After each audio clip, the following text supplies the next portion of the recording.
In November of 1864, a team of Confederate agents checked into 19 different Manhattan hotels on the same night and set them all on fire, on orders from Richmond. The plan nearly worked. That story was buried for decades. In fact, it's one of 101. Most of them aren't in your history textbooks. Welcome to Sleepy American History. Let's get into it. What if the bloodiest war in American history, a conflict that reshaped every institution, every dollar, and every definition of freedom in this country, started in part because of a rumor about shoes? What if the most famous speech of that war was called flat and forgettable by the morning papers? What if the last financial payment connected to that war was made not in the 1800s, not in the 1900s, but in the year 2020? Tonight, we're going through 101 secrets from the Civil War. The strange ones, the ironic ones, the quietly human ones that got buried under the bigger story. Get comfortable. Dim the lights if they aren't already. This is history told slowly, the way it was always meant to be heard. In the dark, just before sleep. 1. Confederate agents tried to burn down New York City in a single night. There's something about November that already feels tense. The days shorter, the air colder, the sense that something is coiling just beneath the surface. On the night of November 19th, 1864, something almost catastrophic unfolded across Manhattan. A team of Confederate agents had checked into 19 different hotels simultaneously, each carrying containers of a highly flammable compound called Greek fire. Their orders, originating from Confederate leadership in Canada, were simple and staggering. Burn the city down in one coordinated strike. The fires were set. Smoke rose from multiple locations across the island. And yet, New York survived because the incendiary formula the agents used was poorly prepared and failed to sustain the flames. Had the compound been more effective, the financial heart of the Northern War effort might have turned to ash. Almost nobody learns this story in school, which feels like its own kind of secret worth keeping your eyes open for, at least a little longer. If this is the kind of history that makes you want to stay just a bit more awake, go ahead and subscribe. There are 100 more secrets exactly like this one waiting for you. 2. The submarine that vanished after making history. Some stories disappear right along with the thing they're about, and this is one of them. On February 17th, 1864, a Confederate submarine called the H.L. Hunley slipped through the dark waters off Charleston, South Carolina, and did something no underwater vessel had ever done before. It sank an enemy warship. The target was the USS Housatonic, a Union sloop of war, and the Hunley struck it with a torpedo mounted on a long pole at the bow. The Housatonic went down. And then here's the thing. The Hunley simply vanished. No wreckage found, no survivors, no explanation. For 131 years, the submarine lay somewhere on the ocean floor, completely lost. It was finally located in 1995 and raised in the year 2000. When researchers examined the interior, they found the crew still positioned at their stations, as though time had simply paused. What sank the Hunley remains an open question to this day. Some mysteries, it turns out, survive even being found. 3. One night, 3 targets. One plot to hollow out the government. Most people know that Abraham Lincoln was shot at Ford's Theater on the night of April 14th, 1865. Fewer people know that his assassination was only one part of a coordinated plan designed to strike 3 targets in a single evening. While John Wilkes Booth carried out his attack at the theater, a co-conspirator named Lewis Powell forced his way into the home of Secretary of State William Seward and attacked him with a knife. Seward survived, though he carried the physical effects of that night for the rest of his life. A third conspirator, George Atzerodt, riots had been assigned to kill Vice President Andrew Johnson at his hotel. Here's the thing about Azeroth. He lost his nerve entirely, spent the evening at a hotel bar, and never went through with it. Had all three attacks succeeded, the United States would have had no president, no vice president, and no secretary of state simultaneously. The country came closer to that outcome than most history books tend to linger on. 4. The President of the Confederacy and the coat that started a rumor. By May of 1865, the war was over in every practical sense, but Jefferson Davis, President of the Confederacy, was still attempting to flee. Union cavalry closed in on his camp in Georgia, and in the urgent confusion of that morning, his wife, Verena, threw one of her coats over his shoulders to protect him from the cold and help conceal him. It didn't work. Davis was captured within moments. So, here's the thing about what happened next. Northern newspapers ran with the story and illustrated it enthusiastically, depicting Davis as having dressed in women's clothing in a deliberate attempt at disguise. The cartoons spread widely, and the mockery followed him for years. Davis maintained until the end of his life that the garment was simply a raglan-style overcoat that happened to belong to his wife. His wife's own account, recorded separately, described the moment differently. 2 people, and 1 coat, and a story that neither version ever fully settled, which is, in its own way, a very human ending to a very large war. 5. The spy who carried secrets in her hair, Washington society in the early 1860s, was full of dinner parties, and Rose O'Neal Greenhow attended nearly all of them. She was charming, well-connected, and deeply embedded in the social circles that included Union senators, generals, and government officials. She was also, throughout this entire period, one of the Confederacy's most effective intelligence sources. Here's the thing about how she passed information. She used coded messages concealed in her hair and in the clothing of trusted couriers. The intelligence she gathered is believed to have contributed to the Confederate victory at the First Battle of Bull Run in 1861. She was eventually arrested and, remarkably, continued her work from inside a Washington prison. Released and exiled, she traveled to Europe to build support for the Confederate cause. She never stopped. In 1864, returning by ship from Europe, her blockade runner capsized near the North Carolina coast. She was found in the water carrying $2,000 in Confederate gold. The weight of it, historians note, pulled her under. Even her ending carried a kind of hidden weight. 6. The last Confederate general nobody talks about. When people think about the end of the Civil War, they think of Appomattox, Robert E. Lee, a quiet courthouse, April 9th, 1865, and that's where most tellings of the story stop. But here's the thing, the war didn't end on the same day for everyone. Stand Watie, a Cherokee leader who had risen to the rank of brigadier general in the Confederate Army, didn't surrender until June 23, 1865, 75 days after Lee laid down his arms. He was the last Confederate general to formally surrender. Watie's story is part of a much larger, much less commonly taught chapter of the war. Thousands of Native Americans served on both sides of the conflict, their participation shaped by treaty obligations, political alliances, and the complex geography of Indian Territory. The 5 civilized tribes were divided, communities split, and the consequences of the war fell on them with particular weight in the years that followed. Stand Watie stands at the end of the war like a footnote that was never quite given enough room on the page. 7. The bloodiest battle in American history began over shoes. There are moments in history where an enormous thing turns on something surprisingly small, and the Battle of Gettysburg is one of the clearest examples.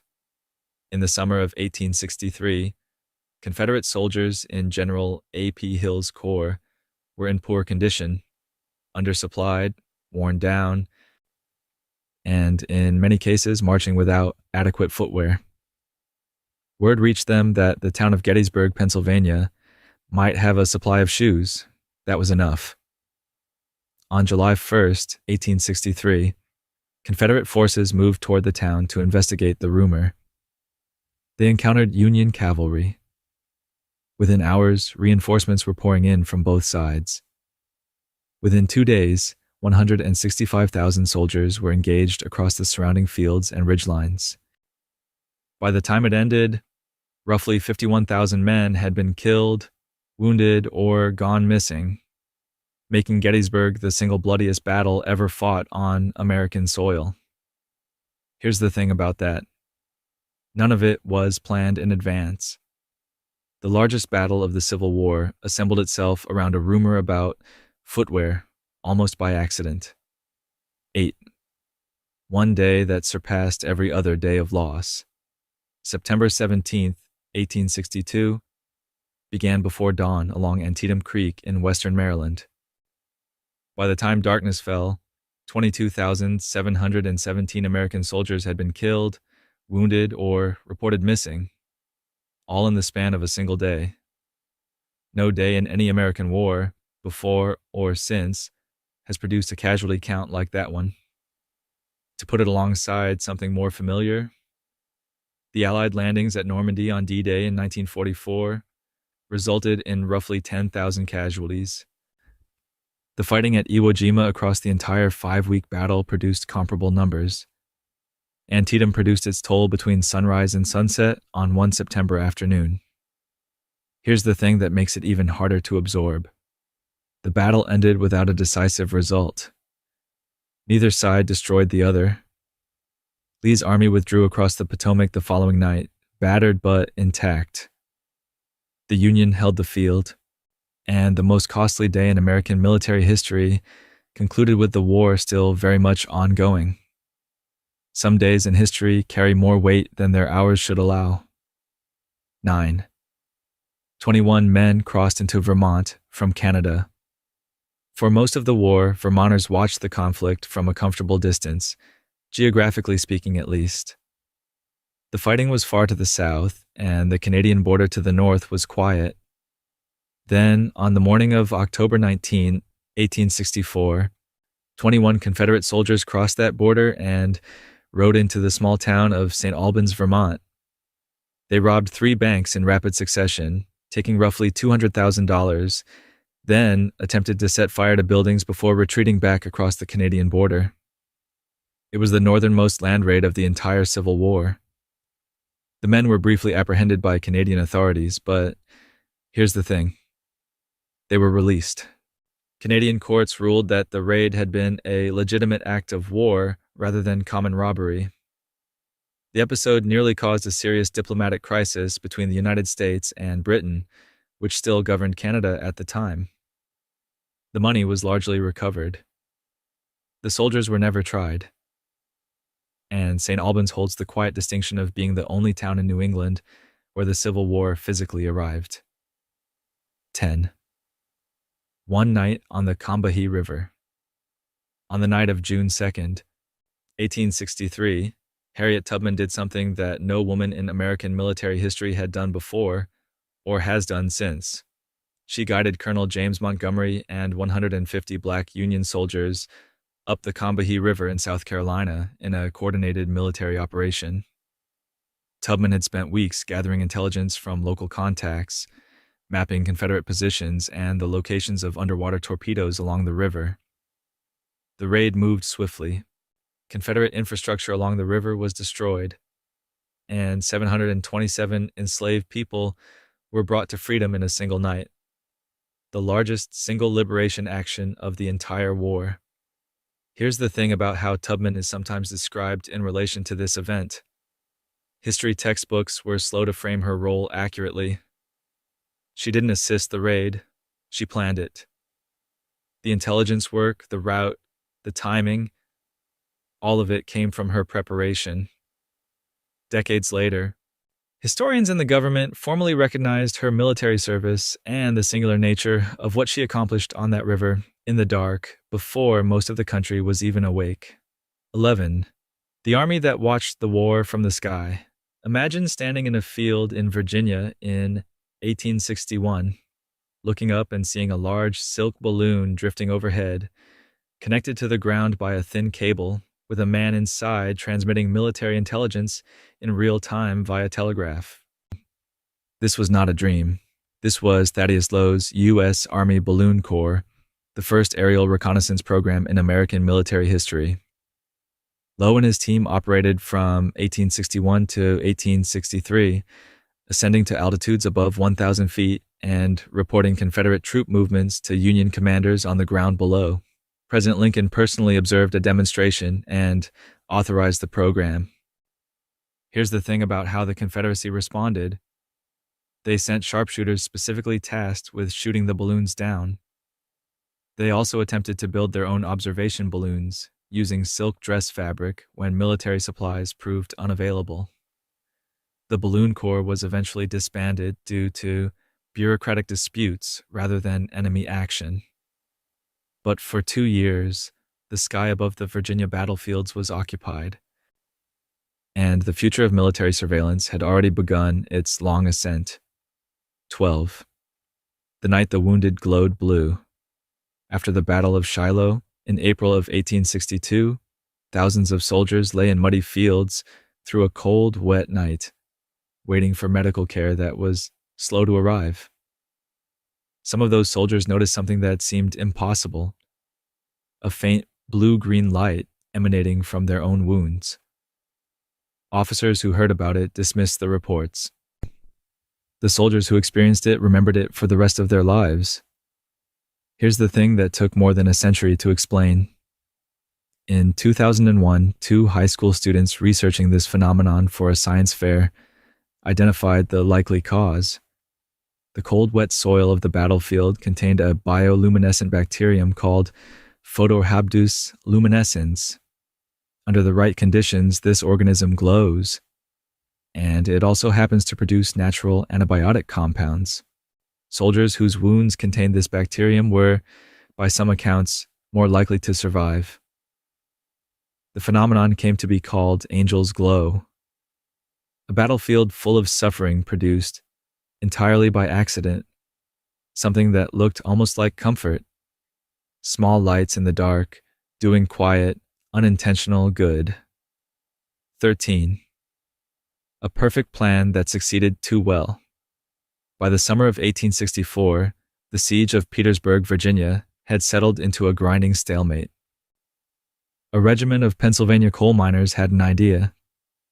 They proposed tunneling beneath Confederate lines, packing the tunnel with gunpowder, and blowing a gap wide enough for Union troops to pour through. The Army approved it. For a month, the miners dug 500 feet of tunnel, completed in extraordinary secrecy. On July the 30th, 8,000 pounds of gunpowder detonated beneath the Confederate trenches and created a crater 170 feet long and 30 feet deep. The explosion worked exactly as planned. Here's the thing about what happened next. Union soldiers, rather than advancing around the crater, charged directly into it. The steep walls made climbing out nearly impossible. Confederate forces recovered quickly and positioned themselves at the rim. The men below were trapped. 4,000 Union casualties resulted from a battle that should have been a decisive breakthrough. It remains one of the most studied examples in military history of a plan succeeding and a moment still being lost. 14. A doctor, a ship, and a plan. That science made impossible. Luke Blackburn was a respected physician from Kentucky who, during the Civil War, traveled to Bermuda under the cover of humanitarian work. While there, he quietly collected clothing and personal items that had belonged to yellow fever victims, packed them into trunks, and arranged for those trunks to be shipped to cities across the North. His intent was to trigger epidemic outbreaks that would weaken the Union's civilian population and overwhelm its cities. One shipment was reportedly directed toward Washington itself. Here's the thing that Blackburn didn't know, and that medical science of the era hadn't yet established. Yellow fever is not transmitted through clothing or contaminated objects. It spreads through the bite of infected mosquitoes. So, the plan was entirely ineffective by the laws of biology.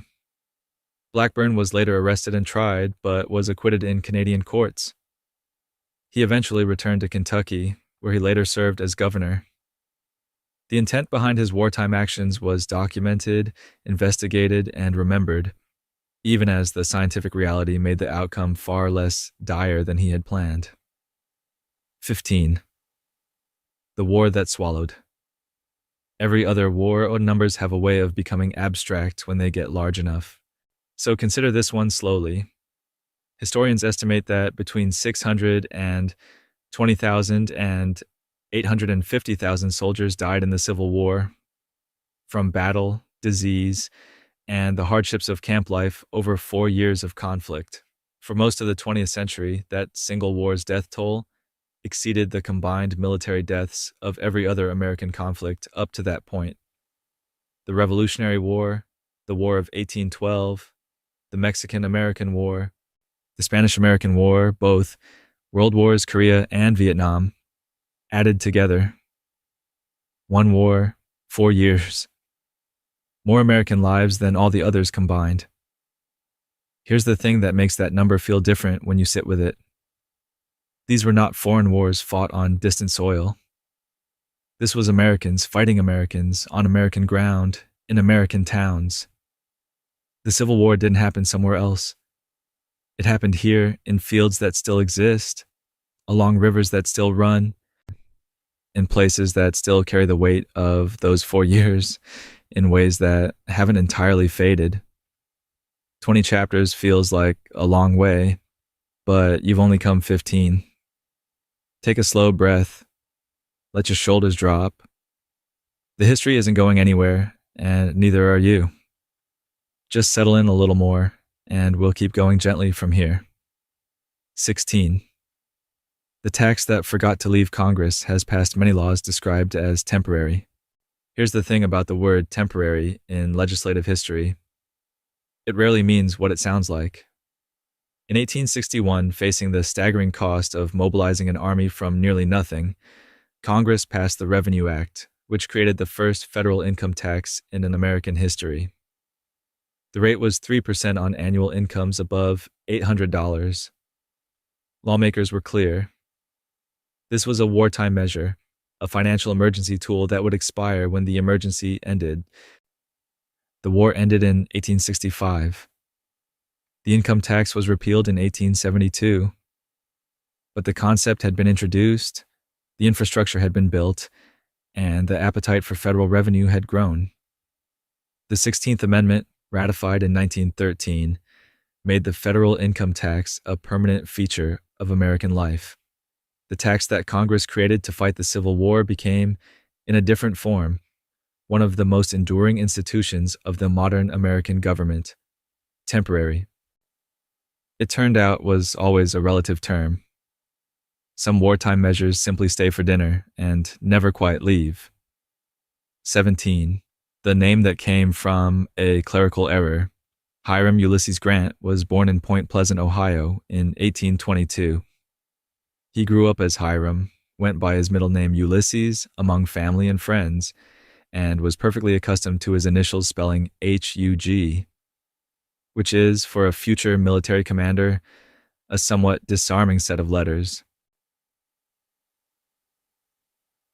When a congressman arranged Grant's appointment to West Point, he made an error on the paperwork, listing the young man as Ulysses S. Grant, borrowing the S from his mother's maiden name, Simpson, without anyone asking. Grant arrived at the academy and discovered he had a new name. Here's the thing about what he did next. He kept it. Partly because West Point had already registered him, partly because correcting bureaucratic paperwork in 1839 was not a simple process, and partly by some accounts, because he genuinely preferred the new arrangement.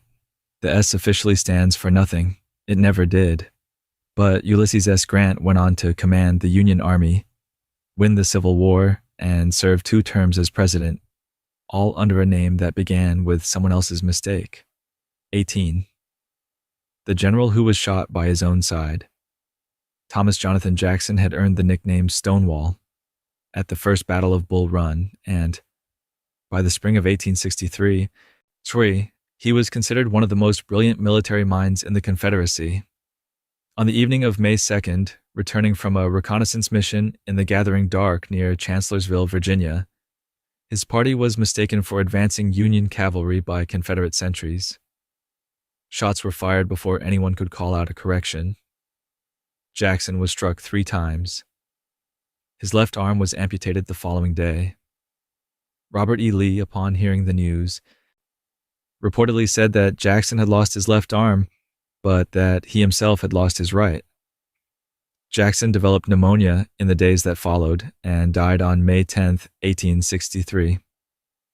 Here's the thing about the strategic consequences. Many historians argue that the Confederacy never fully recovered from the loss. Jackson's particular gift for rapid, unexpected movement had been central to Confederate victories across 2 years of war. What replaced him at the command level was capable, but different.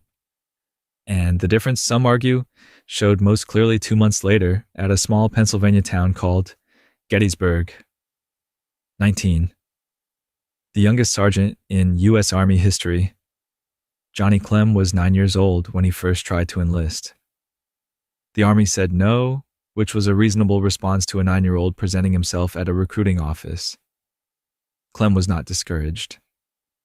He attached himself informally to the 22nd Michigan Infantry as a drummer boy and mascot, with soldiers in the regiment pooling together a modest wage to support him. He marched with them. He learned. He stayed. At the Battle of Chickamauga in September of 1863, Clem was 12 years old. During the fighting, he picked up a rifle and, according to military accounts, used it to defend himself when a Confederate officer demanded his surrender. The account made its way up the chain of command. Clem was promoted to sergeant, the youngest non-commissioned officer in U.S. Army history. Here's the thing about how his story continued. He stayed in the military. He served for decades. He was eventually commissioned as an officer and retired in 1915 as a major general, having spent more than 50 years in uniform. He first showed up uninvited at age 9, and the Army never quite got around to sending him home. 20. Equal work, unequal pay. When the United States colored troops were organized beginning in 1862 and formally expanded through 1863, approximately 180,000 black men ultimately served in the Union Army across more than 400 engagements. They fought at Port Hudson, at Fort Wagner, along the Red River, and in the final campaigns that ended the war. Here's the thing that ran alongside all of it. For much of the war, they were paid less. White Union soldiers received $13 a month. Black soldiers received $10, with $3 additional deducted for clothing, making the real gap considerably wider. Many soldiers and their families wrote letters of protest. Some regiments refused to accept any pay at all until the inequality was corrected, rather than be compensated under terms they considered unjust. Congress amended the Enrollment Act in 1864 to equalize pay, and some soldiers received back pay. The men who served knew what they were fighting for. They made that clear not only on the battlefield, but in the quiet, principled act of refusing a paycheck that said they were worth less. You've made it through 20 of these, which means a fifth of the journey is already behind you. If your eyes are getting heavy, that's exactly right. Let the words wash over you. The history keeps going whether you're fully awake or not. And there's something peaceful about knowing the story will still be here when you drift back in. 21. The Spy Who Worked in Plain Sight. Elizabeth Van Lew was one of Richmond's most prominent citizens, educated, wealthy, and openly sympathetic to the Union cause. Most of her neighbors assumed she was simply eccentric. They called her Crazy Bet and largely left her alone. That, it turned out, was exactly the cover she needed. Van Lew spent the entire war running the most effective Union intelligence network, operating inside the Confederacy. She recruited agents, passed coded messages, and helped Union prisoners escape from Richmond's Libby prison. Here's the thing that makes her story even more remarkable. She placed a formerly enslaved woman named Mary Bowser directly inside Jefferson Davis's household, where Bowser gathered intelligence and passed it back through Van Loo's network. Setu Grant later credited Van Loo's operation as one of his most valuable information sources during the final campaigns. After the war, he personally appointed her postmistress of Richmond. She had spent 4 years hiding in full view, and she'd done it extraordinarily well. 22. The spy master who kept getting the numbers wrong. Alan Pinkerton had built a famous detective agency before the war, so when Lincoln needed someone to run military intelligence, Pinkerton seemed like a natural choice. He was organized, energetic, and completely dedicated to his work. Here's the thing about that work, though.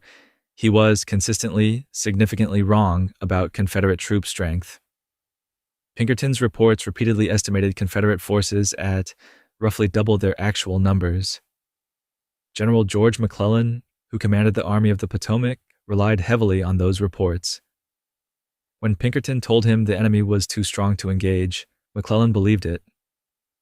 The Army of the Potomac held back, sometimes for weeks, when it held decisive advantages on the field. Military historians have studied these reports carefully and concluded that Pinkerton's inflated estimates contributed meaningfully to missed Union opportunities during the Peninsula Campaign of 1862. Pinkerton was loyal, capable in many respects, and genuinely believed his assessments. Good intentions and bad intelligence, it turns out, can be just as costly as anything else on a battlefield. 23. Fort Pillow and the congressional investigation that followed. April 12, 1864, began with a Confederate assault on Fort Pillow, Tennessee, a Union-held position on the Mississippi River, garrisoned by both white and black soldiers. Confederate forces under General Nathan Bedford Forrest captured the fort after several hours of fighting. What happened after the garrison surrendered became one of the most investigated and debated events of the entire war. Congressional committees gathered witness testimony from survivors indicating that a significant number of black Union soldiers, approximately 300 men, were killed after the surrender rather than taken as prisoners. The Confederate government denied that any wrongdoing had occurred. Congress launched a formal investigation, collected extensive testimony, and published its findings. Here's the thing about those findings. They were unambiguous in their conclusions. The report documented the events in considerable detail. Forrest went on to play a significant role in post-war Southern history as well, a legacy that historians continue to examine carefully. The story of Fort Pillow became one of the war's most sobering chapters. 24. The speech everyone got wrong the next morning. November 19th, 1863. The dedication of the Soldiers' National Cemetery at Gettysburg, Pennsylvania. The featured speaker that afternoon was Edward Everett, a former senator and one of the most celebrated orators in the country. He spoke for 2 hours. Then Abraham Lincoln stood and delivered 272 words in roughly 2 minutes. The crowd response was polite but muted. The speech was over almost before people realized it had begun. Here's the thing about what appeared in the papers the next morning. Several prominent publications were not kind. One Chicago paper described the remarks as flat and unsuitable for the occasion. Lincoln himself reportedly expressed doubt about how the words had landed. Edward Everett, however, wrote Lincoln a gracious letter the following day, saying he wished he had come as close to the heart of the occasion in 2 hours as Lincoln had in 2 minutes. History eventually agreed with Everett.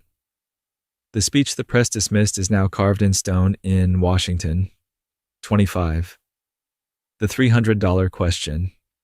When Congress passed the Enrollment Act in 1863, establishing the first federal military draft in American history, it included a provision that generated immediate and fierce controversy. Any man whose name was drawn in the draft could pay a commutation fee of $300 to be exempted from that particular draft round. $300 was roughly equivalent to a year's wages for an average laborer. Wealthier men could also hire a substitute to serve indefinitely in their place. Here's the thing about how people responded. The phrase rich man's war, poor man's fight spread quickly through working class communities in the North.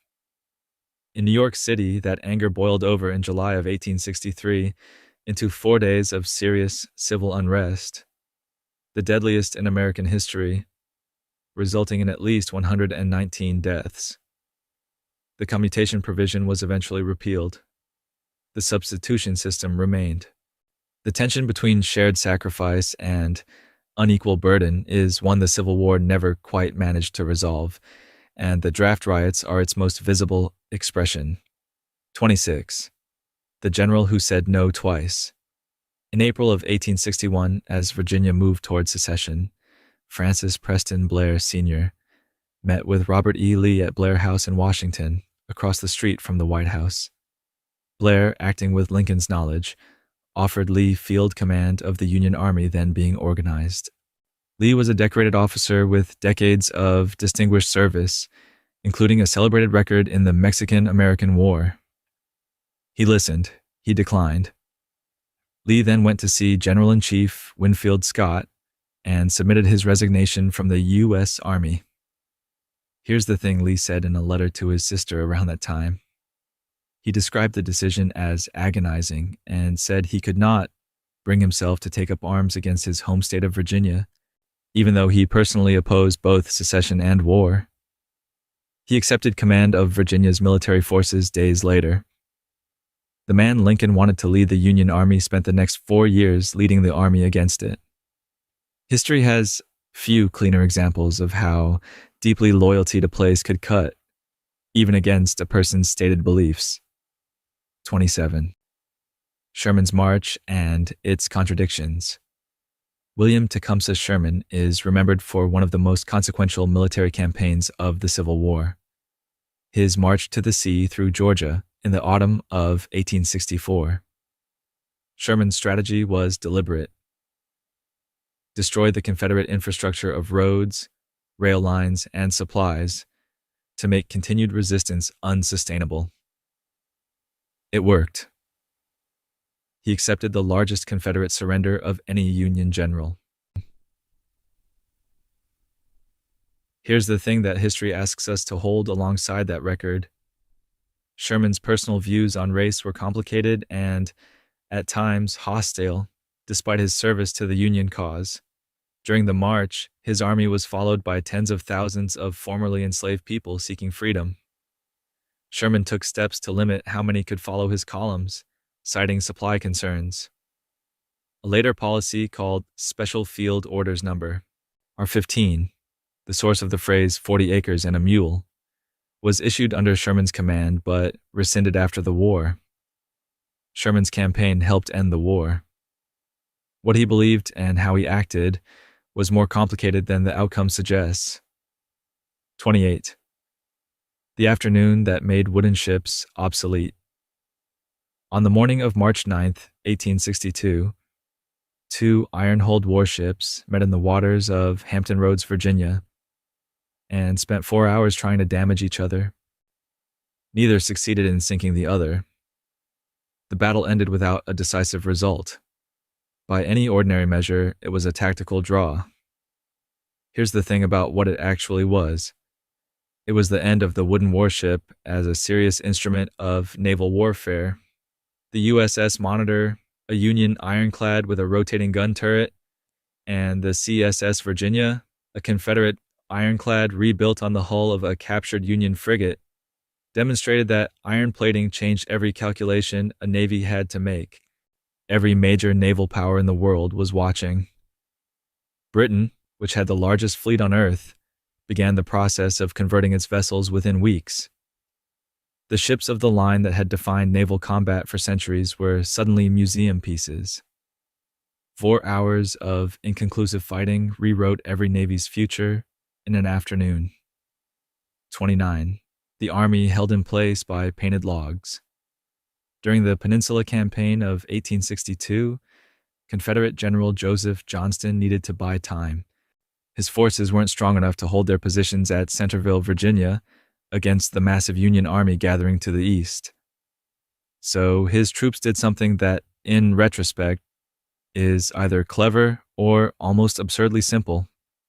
They fashioned logs into shapes that resembled artillery barrels, painted them black, and positioned them facing the Union lines. These decoys became known as Quaker guns, a reference to the Quaker tradition of peaceful non-resistance. From a distance, they looked exactly like cannon. Here's the thing about the army that faced them. General George McClellan's force of over 100,000 men held its position for weeks, influenced partly by intelligence, suggesting Confederate defenses were far stronger than they were. When Union scouts finally advanced and discovered the ruse, the Confederates had already completed their withdrawal. The painted logs had accomplished what actual artillery might not have. Sometimes the most effective weapon is the one that never fires. 30. A mile of open ground, July 3rd, 1863. The third and final day at Gettysburg, Confederate General Robert E. Lee ordered an assault on the center of the Union line on Cemetery Ridge, a charge across nearly a mile of open farmland, uphill, against entrenched positions with clear fields of fire. Approximately 12,500 Confederate soldiers stepped out of the tree line and began walking. Here's the thing that makes this moment so studied, so debated, and so quietly heartbreaking. The men who walked across that field were experienced, disciplined soldiers following orders they had received, and in many cases, questioned. Over 6,500 of them became casualties in under an hour. Every field officer in one Virginia regiment was killed or wounded. The charge reached the Union line briefly at one point, a place later called the high water mark of the Confederacy, before being pushed back. General Pickett, who led the assault, was asked after the war why his charge had failed. He reportedly answered that he thought the Union Army had something to do with it. 31. The agency born on the wrong day, April 14th, 1865, was an unusually full day for Abraham Lincoln. He attended a cabinet meeting that morning, dealt with correspondence, made appointments, and discussed the work of rebuilding the country now that the war was drawing to a close. At some point that day, he signed legislation establishing the United States Secret Service. The agency's original mandate had nothing to do with protecting the president. It was created specifically to combat the massive counterfeiting problem that had emerged during the war, with an estimated 1/3 of all currency in circulation being fake. Here's the thing about the timing that history has never quite gotten over. That same evening, Lincoln attended a performance at Ford's Theater and was fatally shot. The Secret Service was founded the day its first potential protectee was killed. It didn't formally take on presidential protection as a responsibility until after President William McKinley was assassinated in 1901, 36 years later. So, the agency created on that April day spent nearly 4 decades before anyone gave it the job it's now most known for. 32. The legal right Lincoln set aside. Habeas corpus is one of the oldest legal protections in the English-speaking world. The right of a person who has been imprisoned to appear before a court and challenge the legality of their detention. It has been a cornerstone of civil liberty for centuries. In 1861, Abraham Lincoln suspended it.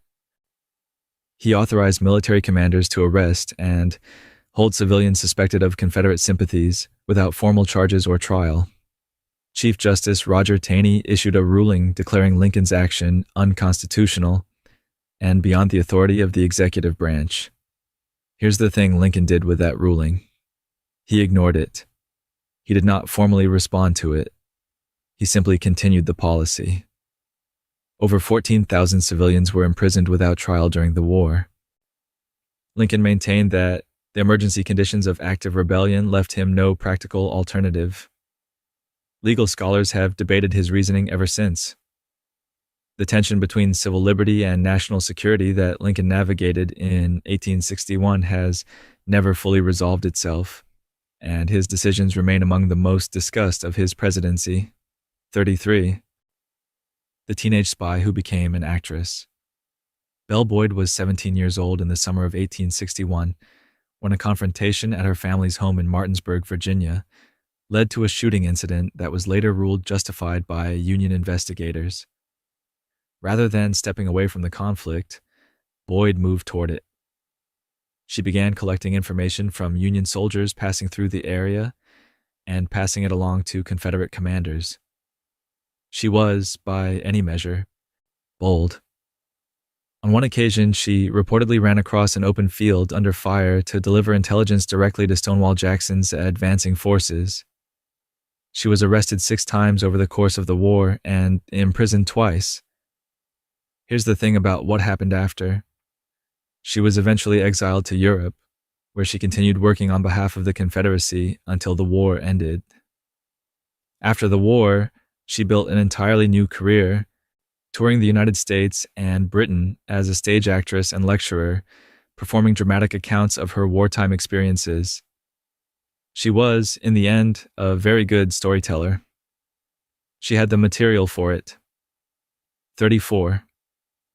Where Memorial Day began, in the spring of 1865, in the city of Charleston, South Carolina, something quiet and deliberate took place that historians have more recently identified as one of the earliest origins of what became Memorial Day. Tree, a former Confederate horse racing track, had been used as a prison camp during the war, and within its grounds were buried 257 Union soldiers who had died there. A group of freed black residents of Charleston, many of them formerly enslaved, organized to give those soldiers a proper burial. They moved the remains, built a proper fence around the site, and on May 1st, 1865, gathered for a ceremony of remembrance that included a parade and a service. Here's the thing about this moment. It largely disappeared from the official story of how Memorial Day was created for many decades afterward. Historians, including David Blight, have documented the Charleston ceremony carefully and argued it represents the earliest large organized Decoration Day event. The people who held it wanted to say, "Thank you." That part, at least, was never in question. 35. The colony that never came home. When the war ended in 1865, most Confederate soldiers made their way back to their farms and towns and tried to rebuild their lives under the changed conditions of a reunified country. Some did not. Approximately 10,000 Confederates chose instead to leave the United States entirely, emigrating to Brazil over the decade that followed.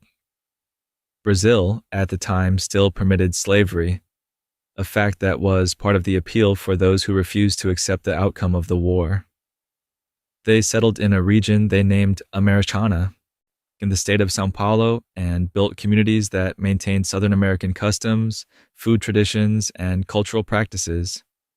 Here's the thing that makes this story feel particularly long. Their descendants still live there. Communities in Brazil, identifying as Confederados, continue to hold annual festivals that celebrate their heritage, drawing both local residents and researchers from the United States. The Civil War's reach extended south of the equator, and in a small corner of Brazil, it has never entirely ended. 36. Both armies, same playbook. Here's something that takes a moment to fully absorb. When the Civil War began, soldiers on both sides of the conflict were trained using many of the same military manuals. One of the most widely used was a drill and tactics guide written by William Hardy, a U.S. Army officer who became a Confederate general. Hardy's Rifle and Light Infantry Tactics was the standard training manual for the pre-war U.S. Army, and it remained in use by Union forces after the war began, even as Hardy himself fought for the other side. Henry Halleck's writing on military strategy was similarly read on both sides. Here's the thing about what that meant practically.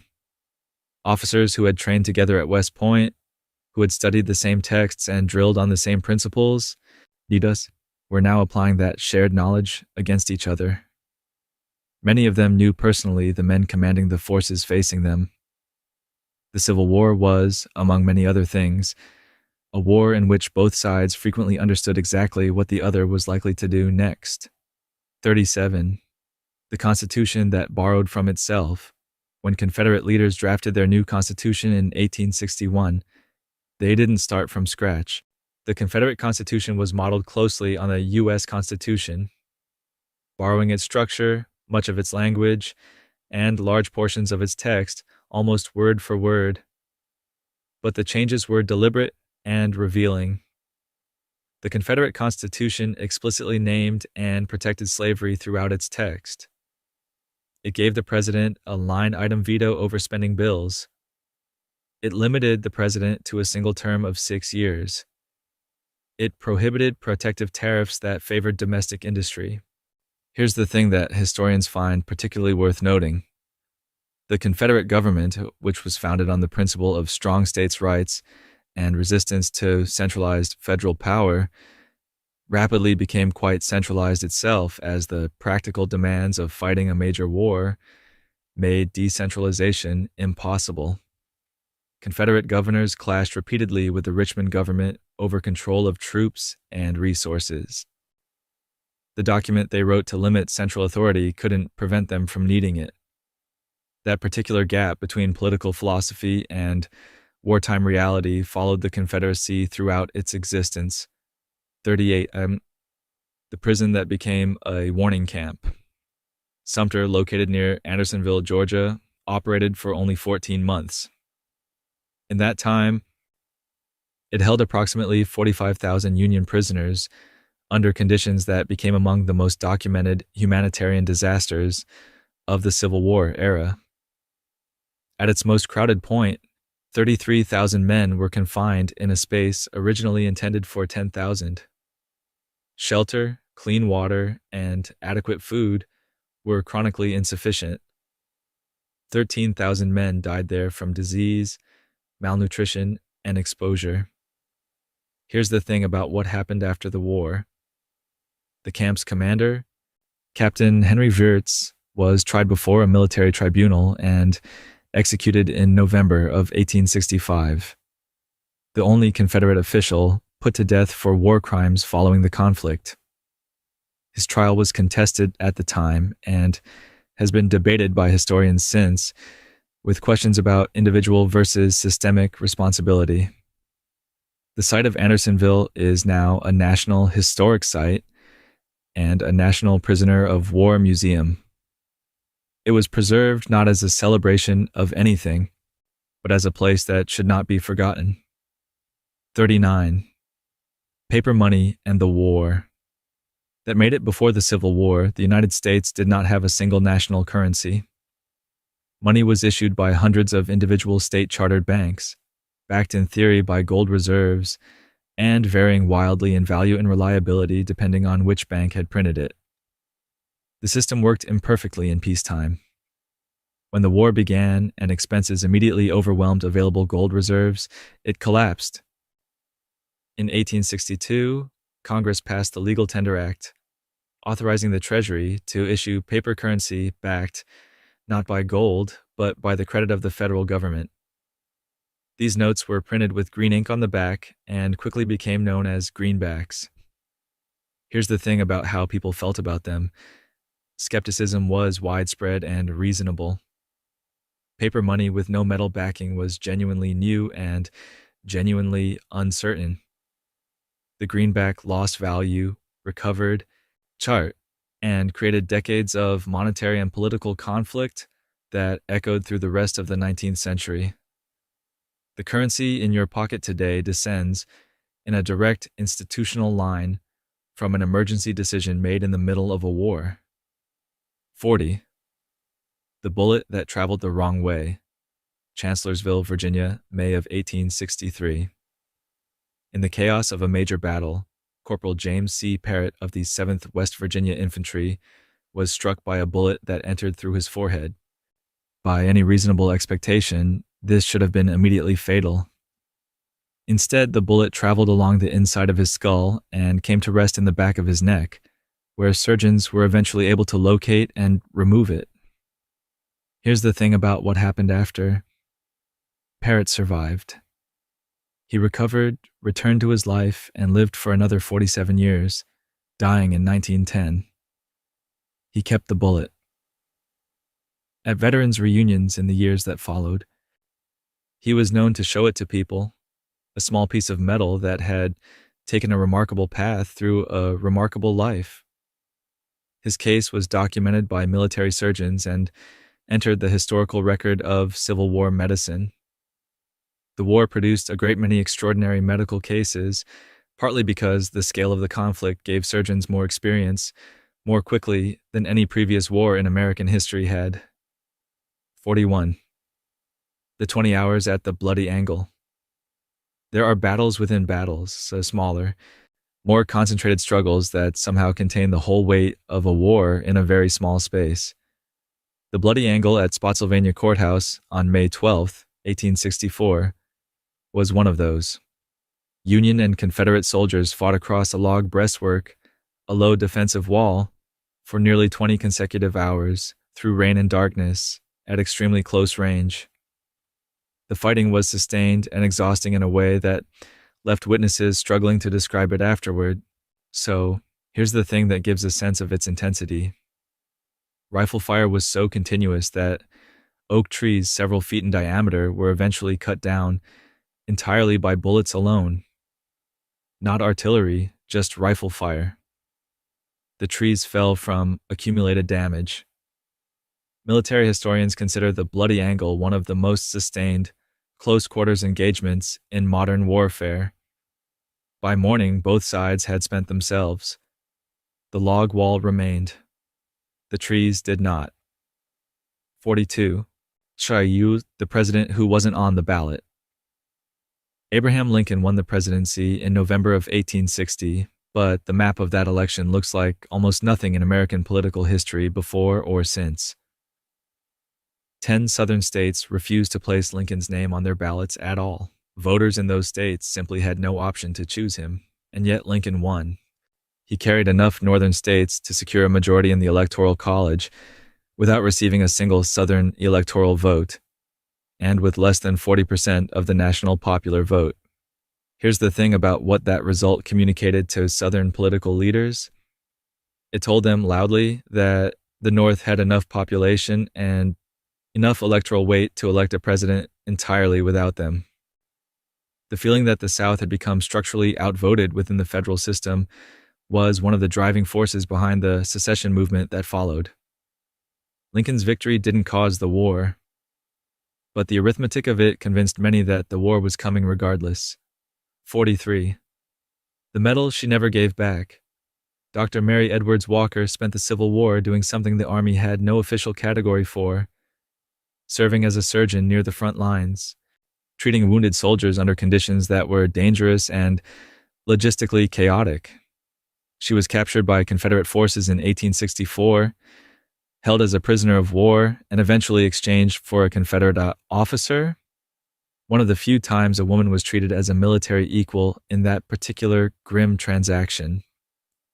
She received the Medal of Honor in 1865. Here's the thing that happened in 1917. Congress conducted a review of Medal of Honor recipients and revoked hundreds of medals on technical eligibility grounds. Walker's was among them. She was asked to return it. She refused. She wore it every single day for the remaining 2 years of her life, until her death in 1919. Congress restored her medal posthumously in 1977. She remains the only woman ever to receive it. 44. When the bells went silent.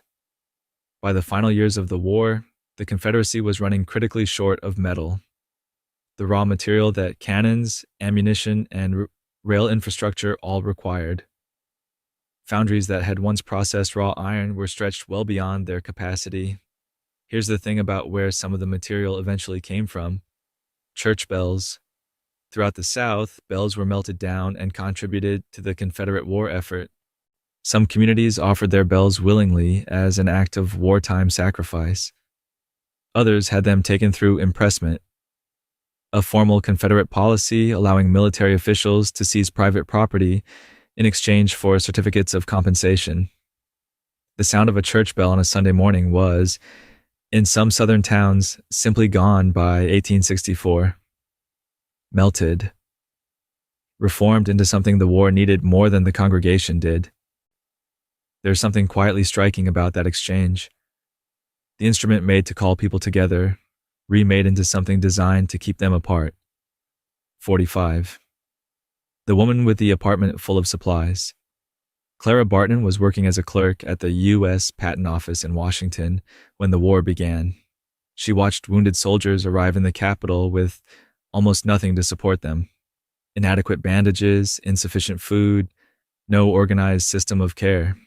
She decided to fix it herself, without waiting for anyone to authorize her. She placed advertisements in Massachusetts newspapers asking for donations of supplies, stored everything she received in her apartment, and personally transported those supplies to field hospitals and battlefields. Here's the thing about her authorization to do any of this. She had none, at least not initially. The Army had no formal mechanism for what she was doing. She did it anyway, showing up near active combat zones with wagons loaded with what the official system had failed to provide. She was eventually granted permission to work near the front. In 1881, she founded the American Red Cross. It started, practically speaking, with an apartment and a classified ad. 46. The regiment and the mass grave. The 54th Massachusetts Infantry was among the first major black regiments raised in the North, and its story contains some of the war's most telling contradictions.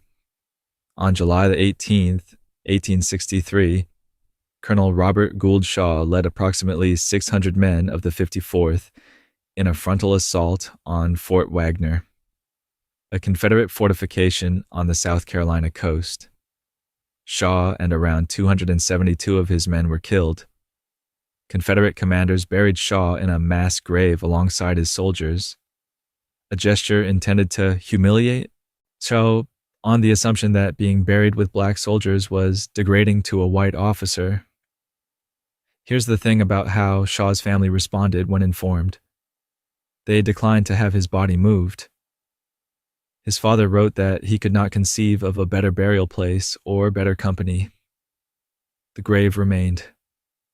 The regiment's service helped shift public opinion in the North toward support for black military service in a way that no speech or editorial quite managed. 47. The famous document that changed nothing. Immediately, on January 1st, 1863, Abraham Lincoln signed the Emancipation Proclamation, and the date has been marked as a turning point ever since. Here's the thing about what the proclamation actually did on that specific day. Essentially nothing in practical terms. The document declared enslaved people in Confederate states to be free, but the Confederate states were not under Union authority. The proclamation explicitly did not apply to the 4 slaveholding states that had remained in the Union: Missouri, Kentucky, Maryland, and Delaware. No enslaved person was freed by the document's signature alone. Freedom, as the proclamation defined it, followed Union armies as they physically advanced into Confederate territory.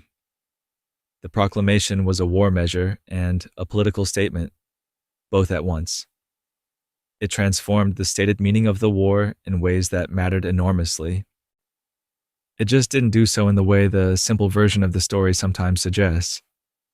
The gap between the document and its effect is where a great deal of the real history lives. 48. Coffee for tobacco, then back to the trenches along the Rappahannock River in Virginia. In the pauses between major engagements, something quietly human kept happening.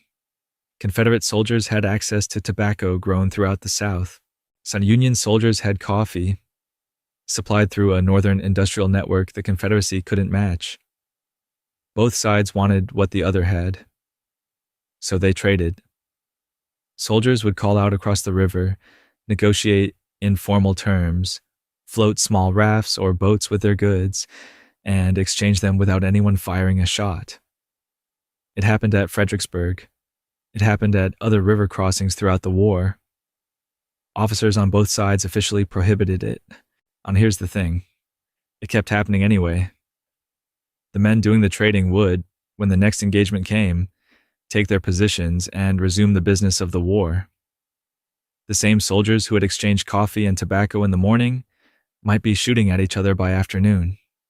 History tends to record the battles. The trades happen too, and they say something worth remembering about the people involved. 49. 16,000 men and a borrowed fort. When Confederate batteries opened fire on Fort Sumter in Charleston Harbor on April 12, 1861, the United States Army had approximately 16,000 soldiers spread across a continent, most of them stationed along the western frontier, managing relationships with Native American nations across thousands of miles of territory. The garrison inside Fort Sumter numbered fewer than 100 men. Lincoln's response to the attack was to call for 75,000 volunteers. Here's the thing about what that call revealed. The entire regular U.S. Army could have fit inside a modest-sized modern sports stadium with room to spare. The Confederacy calculated, not unreasonably, that the Union lacked the military infrastructure to mount a serious response to secession. They were right about the infrastructure. They were wrong about the response. Within a year, the Union had built one of the largest armies in the world from an almost standing start. The 75,000 volunteers Lincoln called for were just the beginning of a much longer list. 50. The gun that arrived too early. Richard Gatling was a North Carolina-born inventor who, in 1861, completed a design for a hand-cranked multi-barrel firearm capable of firing several hundred rounds per minute, far beyond anything existing infantry weapons could achieve, and he offered it to the Union Army. The Army was skeptical. Here's the thing about institutional skepticism and new technology. It is sometimes reasonable and sometimes very costly. The Gatling gun was tested, reviewed, and ultimately adopted in very limited numbers. It saw use in a handful of engagements, but was never deployed at the scale that might have altered battlefield dynamics. The reasons were partly practical: supply, logistics, reliability concerns, and partly simply a matter of military culture not yet adapted to what the weapon represented. Gatling patented his design and continued improving it. The gun was formally adopted by the U.S. Army in 1866, after the war had ended. The weapon that might have shortened the conflict arrived, was considered carefully, and was mostly set aside until it was no longer needed. Half of the journey is behind you now. 50 chapters of history, quietly collected. If you're still awake enough to notice this, you've done well. And if you're drifting a little, that's even better. Settle in. There are 51 more, and they'll be waiting right here whenever your eyes are ready. 51. The name on every coat. Before the battle of Antietam, before Gettysburg, before dozens of other major engagements, soldiers on both sides did something small and quietly significant. They wrote their names on scraps of paper, sometimes their home addresses too, and pinned them to the inside of their coats. There were no official identification tags in the Civil War. If a soldier died and couldn't be identified by a companion, he might be buried as unknown. Here's the thing about the private industry that grew up around this fear. Vendors near military camps sold small stamped metal identification pins, unofficial precursors to the dog tag, to soldiers who wanted some assurance that someone would know their name. The practice was widespread enough that historians have documented it extensively. Some of the handwritten notes survived in archives, found among effects collected after battles. The dog tag that every modern soldier carries traces its lineage directly to these pinned scraps of paper, a small personal answer to an unbearable question. If this story is settling over you like a warm blanket, you're exactly where you should be. Go ahead and subscribe if you haven't yet. There's a lot more history waiting for nights just like this one. 52. The surgeons who weren't butchers. Civil War surgeons earned a harsh nickname, butchers, because of how often they amputated limbs. The image that attached itself to field hospitals was of overwhelmed doctors making brutal decisions too quickly. Here's the thing about the actual medical reasoning. It was sound, and given what was known at the time. Infection was the primary killer of wounded soldiers. A limb with a shattered bone in an era before antibiotics had an extremely high probability of developing fatal infection if left. Removing it quickly gave the patient the best available chance. Survival rates for amputations were higher than the nickname suggests, approximately 75% for arms, around 50% for legs amputated above the knee. Those numbers were better than the survival rate for comparable wounds left untreated. Civil War surgeons worked under impossible conditions with limited tools, and the judgment history initially passed on them has softened considerably as medical historians have examined the evidence more carefully. 53. The doctor who organized chaos. Before Jonathan Letterman arrived as medical director of the Army of the Potomac in 1862, the Union Army's approach to caring for its wounded in the field was, charitably described, improvised. Wounded men could lie on battlefields for days. Ambulances were driven by untrained civilians who sometimes fled during fighting. There was no system for sorting patients by severity of injury. Letterman changed all of it. He created the first organized ambulance corps with trained drivers and a chain of command. So, he developed a formal triage system that prioritized patients based on the urgency of their need. Here's the thing about where his work eventually led. Every modern emergency medical system, military and civilian, traces its principles back to what Letterman built in the middle of the Civil War. The paramedic who arrives when you call for help is, in a direct institutional sense, practicing something that started in a Virginia field in 1862. 54. The name they gave to something real Union Army physicians noticed a pattern in soldiers returning from sustained combat. The men had racing pulses, persistent anxiety, difficulty sleeping, and a profound inability to re-engage with ordinary life. The condition didn't fit neatly into any existing medical category.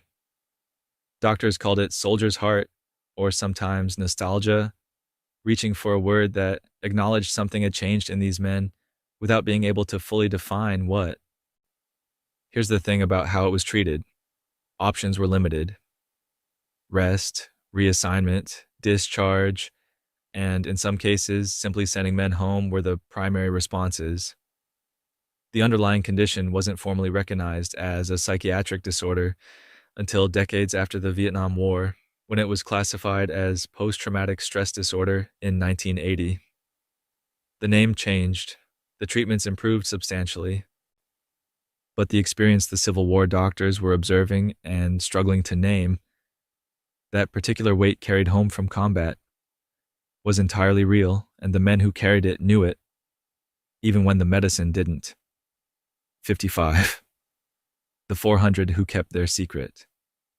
At least 400 women disguised themselves as men and served in the Civil War. And historians generally agree that number is probably much lower than the truth. The documented cases are the ones where the disguise was discovered, usually through injury, illness, or death. Most women who served this way and survived simply went home when the war ended, resumed their lives, and told no one. Here's the thing about how discovery typically happened.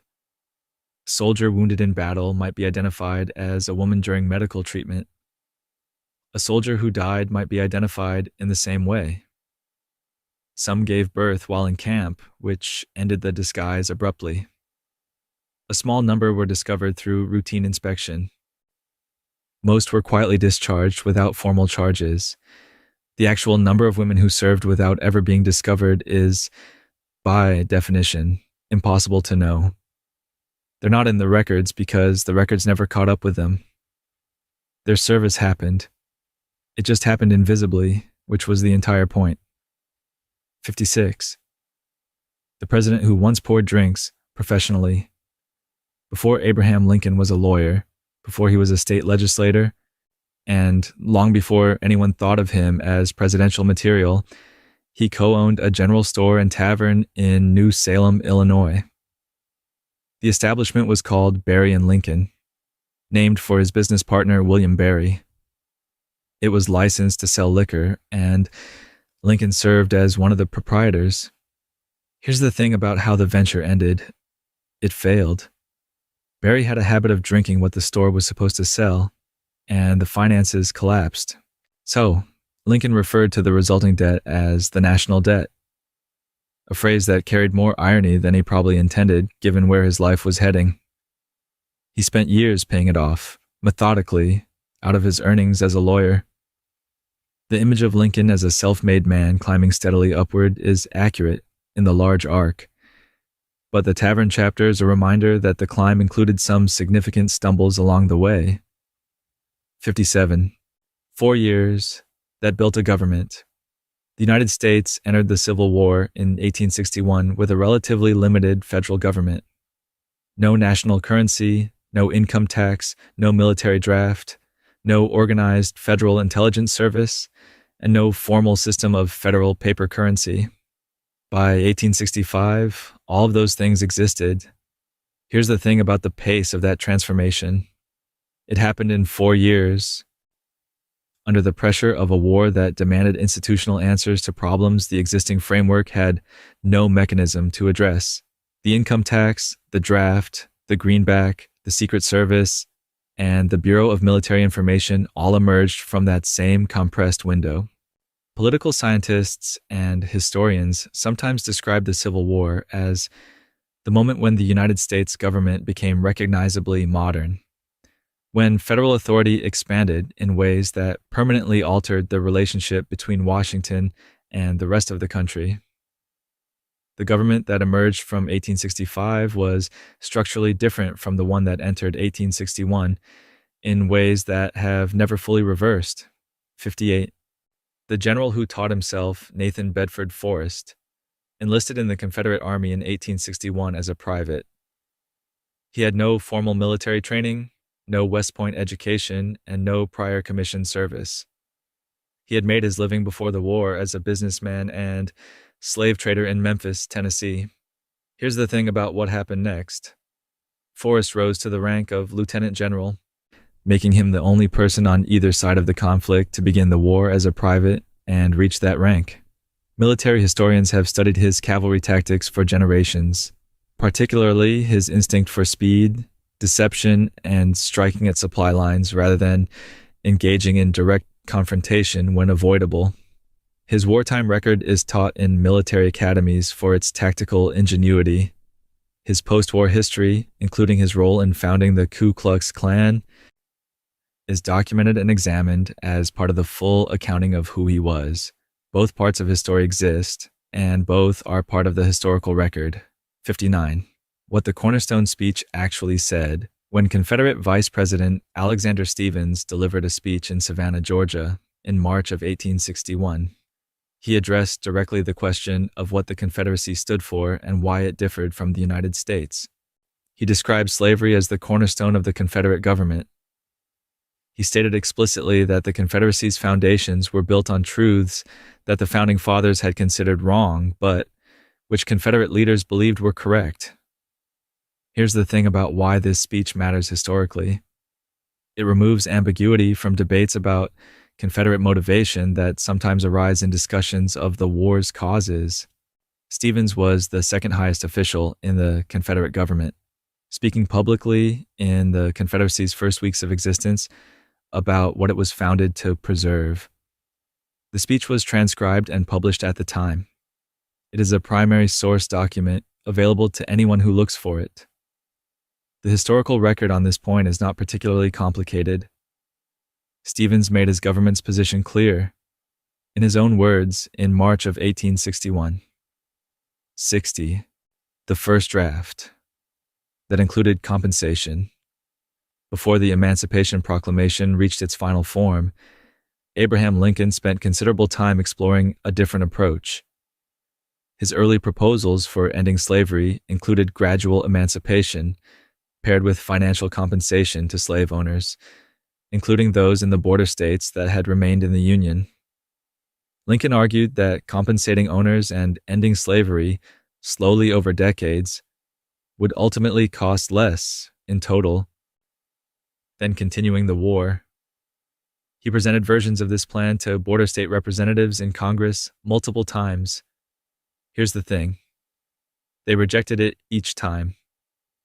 Border state politicians were not interested in the arrangement for a complicated mix of political, economic, and ideological reasons. The compensated emancipation approach was eventually abandoned. Troy and the final Emancipation Proclamation that Lincoln issued contained no compensation provision and applied only to Confederate states. What Lincoln originally envisioned and what he ultimately signed were quite different documents, shaped by the limits of what Congress and the border states would accept. 61. The professor who held the line. Before the war, Joshua Lawrence Chamberlain taught rhetoric and modern languages at Bowdoin College in Maine. He had no military training. He taught himself tactics largely from books while serving in the field. On July 2nd, 1863, his regiment, the 20th Maine, was positioned at the far left of the entire Union line at Little Round Top, Gettysburg. If that flank collapsed, Confederate forces could sweep behind the Union Army. Chamberlain's men ran out of ammunition during repeated Confederate assaults. Here's the thing about what he ordered next. A downhill bayonet charge, which was unexpected enough to work. The Confederate assault broke. The flank held. Chamberlain received the Medal of Honor for that afternoon. 2 years later, Grant chose him to formally receive the Confederate infantry's surrender at Appomattox. The rhetoric professor from Maine had come a considerable distance from the classroom. 62. The supplies that were already gone, by early April of 1865, Robert E. Lee's Army of Northern Virginia was retreating west through Virginia, trying to stay ahead of Grant's pursuing forces. The plan was to reach Appomattox Station, where supply trains were waiting. Food, ammunition, the necessities of continued resistance. Here's the thing about what Lee's men found when they arrived. Union cavalry had gotten there first. The supplies were gone. The army was surrounded, exhausted, and without provisions. Lee called a council of war. His officers assessed the situation honestly. The numbers, the geography, the empty supply depot, everything pointed the same direction. Lee surrendered to Grant the following morning at a private home belonging to the McLean family. The war in the East ended not with a dramatic last stand, but with hungry men, a missing supply train, and a general who understood what the mathematics of the situation meant. 63, 4 words that outlasted the war. In October of 1864, Union forces at Allatoona Pass, Georgia, were under serious pressure from Confederate troops attempting to retake a mountain garrison the Union held.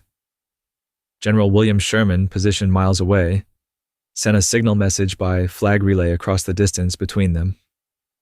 The message, as recorded, read, "Hold the fort, for I am coming." The troops held. Sherman's forces arrived. The position was secured. Here's the thing about what happened to those 4 words afterward. They escaped the battle entirely and walked into everyday English. Preachers used the phrase in sermons. Songwriters put it in hymns. Eventually, it shed its military meaning completely, becoming a casual way of asking someone to wait, to stay, to maintain whatever they're currently doing. The phrase is still in use today, most often by people who have no idea it began as a literal military order sent by a signal flag across a Georgia mountain. 64. The speech Lincoln wrote and waited to use. In the summer of 1862, Abraham Lincoln drafted the preliminary Emancipation Proclamation and brought it to his cabinet. Secretary of State William Seward listened carefully and offered a specific piece of advice. Don't release it yet. After a string of Union military setbacks, Seward argued, the proclamation would read as an act of desperation, a government reaching for a dramatic gesture because it had run out of military options. Lincoln accepted the reasoning and put the document in a drawer. Here's the thing about what he was waiting for: a Union victory. Antietam in September of 1862 provided something close enough. It was technically a tactical draw, but Lee's army withdrew from Maryland. 5 days later, Lincoln issued the preliminary proclamation. The timing wasn't accidental and wasn't purely about military momentum. It was a calculated decision about how a document would be received, depending on the news surrounding it. 65. The song Nobody Claimed at First Dixie was written in 1859 by Daniel Decatur Emmett, a songwriter and performer from Mount Vernon, Ohio, well north of the Mason-Dixon line. It was a minstrel song written for Northern entertainment, and it became popular in Northern theaters before the war began. Here's the thing about how it became the Confederacy's anthem, almost by accident. The song was played at Jefferson Davis's inauguration in Montgomery, Alabama, in February of 1861, partly because it was familiar and upbeat. It caught on. By the time anyone gave the origin much thought, it had already become synonymous with Southern identity. Lincoln was reportedly delighted by this irony. On the day Lee surrendered, he asked a band at the White House to play it, remarking that the Union had fairly captured the tune. An Ohio man's Northern entertainment song outlasted the Confederacy that adopted it. 66. Show, the government that paid for new limbs. The Civil War produced more than 60,000 amputees, a number that had no precedent in American history, and that the existing medical and social systems had no framework to address. In 1862, Congress passed legislation establishing a program to provide free artificial limbs to Union veterans who had lost them in service. So, here's the thing about why this was significant beyond the immediate humanitarian purpose. It was the first major government-funded prosthetics program in American history. It created financial incentives for manufacturers to develop better, lighter, more functional artificial limbs. The industry that emerged from that wartime investment formed the foundation of modern American prosthetics manufacturing. Veterans could choose from a small approved list of devices. Some manufacturers competed aggressively for government contracts by improving their designs. The program was practical policy that happened to advance medical technology, driven by the scale of loss the war had produced. 67. The buried weapon nobody had a name for. Yet General Gabriel Rains was a Confederate officer who early in the war began deploying explosive devices buried along roads and approaches, triggered by pressure, hidden from view, designed to detonate when enemy forces passed over them. Union commanders were genuinely outraged. They argued the devices were contrary to accepted rules of war because they targeted soldiers who had no warning and no opportunity to respond. Rains disagreed, arguing they were legitimate defensive weapons. Here's the thing about where his invention eventually led. The pressure-activated buried explosive he developed became the template for what military history now calls the landmine. It was controversial in 1862. It remains controversial today. The modern international debates about landmine use and the treaties designed to limit them trace their origins to the same basic moral question that Union commanders raised when they first encountered Gabriel Rains's buried shells along Virginia roads. 68. The Amendment and the missing paperwork. The 13th Amendment to the U.S. Constitution, formally abolishing slavery, was ratified in December of 1865. Mississippi's state legislature voted to ratify it in 1865 as well, and then did not officially file the paperwork with the federal government, apparently through an administrative oversight that went unnoticed for over a century. Here's the thing about how this was discovered. A Mississippi resident researching the history of the amendment after watching the film Lincoln in 2012 found that Mississippi's ratification had never been formally recorded with the Office of the Federal Register. The state submitted the paperwork to correct the record in February of 2013, 148 years after the amendment passed. The oversight had no practical legal effect, since the amendment had been ratified by the required number of other states. But the paperwork gap meant that Mississippi's formal ratification was, Technically, filed in the 21st century. 69. 1 in 10. In 1860, the United States had a population of approximately 31 million people. Over the course of the Civil War, more than 3 million men served in the Union and Confederate armies combined. Here's the thing about what that ratio means. Roughly 1 in every 10 Americans served in uniform during the war. In some northern and southern states, the proportion was considerably higher among men of military age. Communities lost not a few of their young men, but most of them for years. Farms went untended, businesses closed, families reorganized themselves around absence. The scale of that mobilization was unlike anything the country had experienced, and wasn't matched again until the Second World War. 3 million is a number large enough to be abstract. The more useful way to hold it is this. In most American towns of that era, nearly every family had someone in the war. It was not distant. It was everywhere. 70. The battle plans wrapped around cigars. On September 13, 1862, Cho, a Union soldier in a recently abandoned Confederate campsite near Frederick, Maryland, found a bundle lying in the grass. Inside it were 3 cigars wrapped in paper.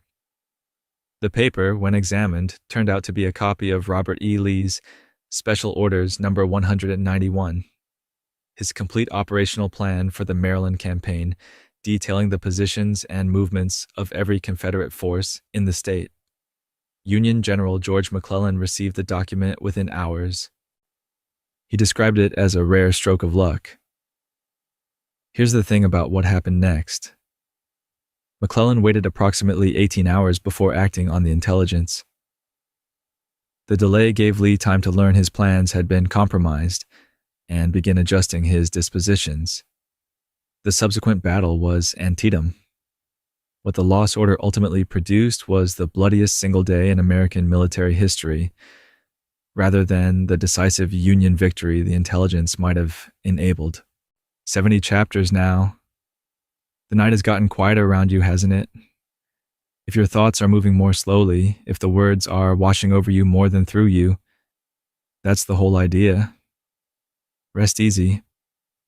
The history is still here, still moving gently forward. So are you. 71. Intelligence inside the Confederate household. Jefferson Davis and his family lived in the Confederate Executive Mansion in Richmond, Virginia, for most of the war. The household required staff, and among those working there was a woman named Mary Bowser, a freed black woman who had been educated in the North. Here's the thing about how she came to be there. Elizabeth Van Lew, the Union spy operating in Richmond, arranged for Bowser to be placed in the Davis household as a domestic worker.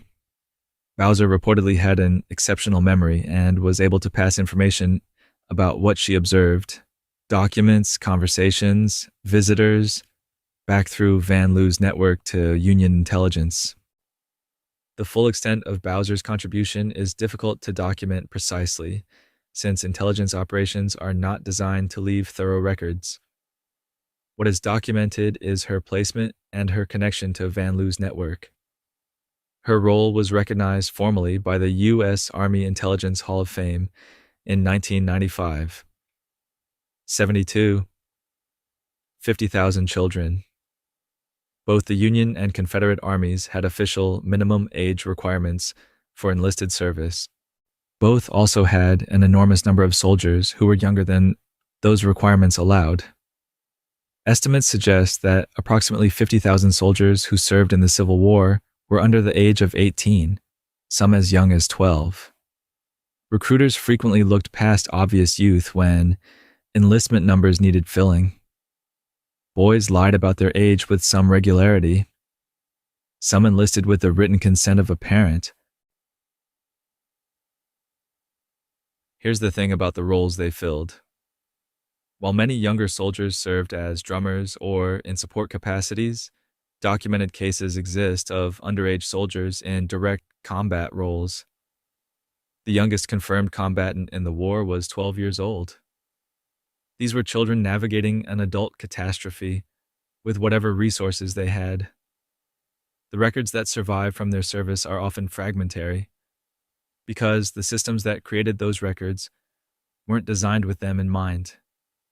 73. The word that lost its worst meaning. Inside Andersonville Prison in Georgia, a wooden rail was set 19 feet from the interior stockade wall. The rule governing it was simple and absolute. Any prisoner who crossed that rail would be shot by the guards positioned above. No warning, no exception. The boundary was called the deadline. Here's the thing about language and how it travels. The phrase deadline moved out of the prison camp context and into general American usage during and after the war, initially still carrying serious weight. Over the following decades, it softened.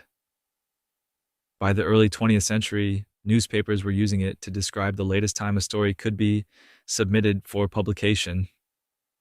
The urgency remained, the lethality evaporated. Today, the word deadline appears on calendars and in emails millions of times a day with no connection to its origin. Some words carry their histories quietly, tucked entirely out of sight. 74, 2 days that surpassed 7 years. The Battle of Shiloh lasted 2 days, April 6th and 7th, 1862, across the fields and ravines of southwestern Tennessee, near a small log church called Shiloh Meeting House. When the fighting ended, 23,746 Americans had been killed, wounded, or gone missing. Here's the thing that puts those 2 days into proportion. The entire Revolutionary War, fought over 7 years across multiple colonies and states, produced an estimated 25,000 military deaths. Shiloh came within 1,300 casualties of matching 7 years of the founding conflict in 48 hours. Grant later wrote that after Shiloh, he gave up any hope the war would end quickly or quietly. The men who survived it said the same thing in their letters home. The word Shiloh means place of peace in Hebrew. The battle fought, there was the moment both sides stopped expecting one. 75. The night train to Washington. In February of 1861, Abraham Lincoln was traveling by train from Springfield, Illinois, to Washington for his inauguration. So, Alan Pinkerton and his detectives had uncovered what they believed was a credible plot to intercept and harm Lincoln when his train passed through Baltimore, Maryland. Here's the thing about how Lincoln responded. He quietly rerouted. Traveling ahead of his announced schedule, in a different train car passing through Baltimore in the middle of the night, he arrived in Washington in the early morning hours of February 23rd without incident. The press discovered the change and mocked it thoroughly, publishing cartoons that depicted Lincoln sneaking into the Capitol in disguise. Lincoln was embarrassed by the coverage and later said he regretted allowing the secretive routing. The threat, however, was real enough that his security team had taken it seriously. 4 years later, at Ford's Theater, a different threat arrived without any advance warning at all. 76. A currency worth less than the paper. It was printed on the Confederate government financed its war effort largely by printing money. Paper currency issued without adequate gold or silver reserves to back it. Early in the war, Confederate dollars circulated at a reasonable exchange rate. As the war continued and Confederate military fortunes declined, confidence in the currency collapsed. By 1865, a Confederate dollar was worth less than 2 cents in gold. Here's the thing about what that meant for ordinary families in the South. Starvation and hardship were not primarily caused by a lack of food in the region, but by the inability to purchase it. The money they held bought almost nothing. Confederate notes eventually became keepsakes, collected as reminders of the war. Some were used as fuel for fires. The currency of a government is, in its simplest form, a bet on that government's future. By 1865, almost nobody was taking that bet anymore. 77. The general lost at Antietam. The Battle of Antietam on September 17, 1862, produced command-level casualties on both sides.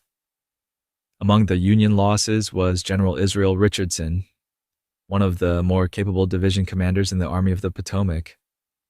Richardson was struck by artillery fire while observing the battle from an exposed position and died of his wound 6 weeks later in November of 1862. Here's the thing about his loss in the broader context of Antietam. The battle was followed by a period of Union inaction that frustrated Lincoln and eventually led to McClellan's removal from command. The Army of the Potomac had an opportunity in the days after Antietam to press the retreating Confederate forces more aggressively, and it did not. Historians who have studied the aftermath note that the loss of experienced commanders like Richardson contributed to the Army's diminished capacity for immediate follow-up action. Individual losses at the command level carried strategic weight. 78. How close Europe came to intervening. By the autumn of 1862, the diplomatic situation was genuinely uncertain. British Prime Minister Lord Palmerston and Foreign Secretary Lord Russell were in active correspondence about the possibility of formally recognizing the Confederacy as an independent nation. Recognition would have given the Confederacy access to international credit, legitimized its diplomacy, and potentially opened European ports to Confederate trade. Here's the thing that interrupted those conversations. Two things, arriving almost simultaneously. The Battle of Antietam demonstrated that the Confederacy had not delivered the decisive victory on Northern soil that might have justified recognition, and Lincoln's preliminary Emancipation Proclamation, issued 5 days after the battle, framed the war explicitly as a conflict over slavery. For Britain, which had abolished slavery decades earlier, formally aligning with the Confederacy after that proclamation carried a political cost that Palmerston ultimately decided was too high. European intervention ended without ever quite beginning. 79. The photographs nobody could return. Photography was still young during the Civil War. Daguerreotypes and paper prints were precious objects, not easily reproduced or replaced. For a soldier far from home, a photograph of family was one of the most valued things he carried. Here's the thing that happens sometimes during informal truces and ceasefires along rivers and picket lines. Soldiers on opposite sides exchanged family photographs. A Union soldier might trade a portrait of his wife and children for one a Confederate soldier carried of his. These exchanges were documented in letters and diaries from the period. Some of the photographs still exist in historical archives, separated long ago from any identifying information. Nobody knows whose families they show. The faces in them are real people who sent their fathers and husbands and sons to war, and whose images ended up in the hands of someone on the other side, kept with some care, because it was still someone's family after all. 80. What the war actually cost. The direct financial cost of the Civil War to the United States government, North and South combined, was approximately $6.2 billion in 1860-era currency. When historians factor in veterans' pensions, long-term disability payments, and infrastructure losses, the total figure climbs considerably higher, past $10 billion in period dollars. Here's the thing about the southern portion of that accounting. The economic consequences in the former Confederate states extended far beyond the war years. Agricultural infrastructure, rail networks, and accumulated capital had been substantially destroyed or disrupted. In some southern counties, per capita wealth measured in real terms never returned to pre-war levels within the 19th century. The war's financial cost to the federal government was eventually paid. The regional economic consequences took a different kind of accounting, measured not in treasury records but in decades of slower recovery in communities that had borne the physical weight of the fighting. 81. The language of the soldiers' experience veterans returning from combat in the Civil War used a particular phrase to describe what it had been like to face battle for the first time. They said they had gone to see the elephant. The origin of the expression is somewhat debated, but its meaning was widely understood. It described the gap between imagining something enormous and actually standing in front of it. Here's the thing about how the phrase circulated. It traveled through letters, diaries, and campfire conversations until it became standard shorthand across both armies. Men who hadn't yet been in combat were said not to have seen the elephant. Those who had carried the phrase as a kind of quiet credential. After the war, the expression faded from common use. It belongs almost entirely to the men who needed it, which is perhaps the right kind of word. One that meant exactly what it needed to mean, for exactly as long as it was needed. 82. The army that had everything and the army that didn't. By the middle years of the war, the material difference between the two armies had become difficult to ignore. Union soldiers were generally well supplied with food, ammunition, footwear, and equipment, backed by Northern factories running at full industrial capacity. Confederate soldiers increasingly went without. Shoes were a persistent problem. Blankets were scarce. Food rations were reduced repeatedly as supply lines were disrupted. Here's the thing about what that imbalance meant in human terms. Men fought in bare feet across rocky ground in winter. They marched on roads that tore through unprotected skin. They ate what they could forage when official rations ran short. The Confederacy's generals were often tactically brilliant. What they could not overcome ultimately was arithmetic, the slow, grinding math of industrial capacity applied steadily over 4 years against a side that was running out of everything at once. 83. The war that rode the rails. Before the Civil War, moving a large army from one place to another meant marching. Days, sometimes weeks, of men and horses covering ground slowly. The Civil War changed that. Both sides used railroad networks to shift troops and supplies at speeds that fundamentally altered military strategy. Here's the thing that illustrates the scale of that change most clearly. In September of 1863, the Confederacy transferred approximately 12,000 soldiers from Virginia all the way to Georgia by rail in roughly 8 days. On foot, that journey would have taken weeks and arrived the men exhausted.